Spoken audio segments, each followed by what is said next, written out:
तो चलिए शुरू करते हैं। মা বলছি কি রান্না করব?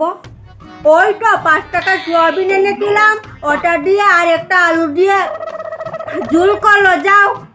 কিন্তু একটা আলু দিয়ে কি করে হবে? একটা আলু দিয়ে তিনজনের হবে না।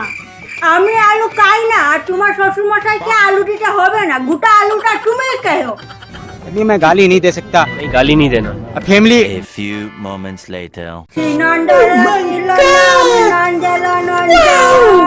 যশোদারা ছিল নাম জাদু বাসাদর, উপানন্দ নাম রাখে সুন্দর গোপাল, বজ বালক নাম রাখে বজবালক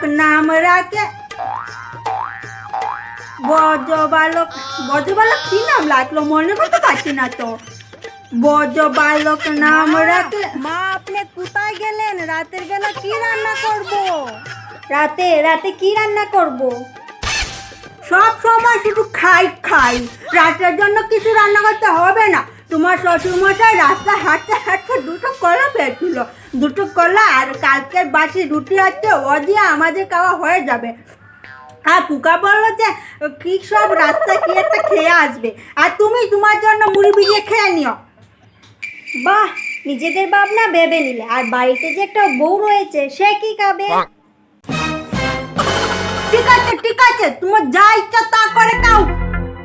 ঠিক আছে, আমিও বিরিয়ানি খাবো। বাবার কাছ থেকে টাকা নিয়ে আমি গিয়ে বিরিয়ানি আনবো। এই যা, 60 টাকা এক্ষুনি চলে যাবে রে। ওহো, আমার জন্য ভালো লাগে না, এদিকে সংসারে 2 টাকা আয় হচ্ছে না, আর এই বউটা শুধু খাই।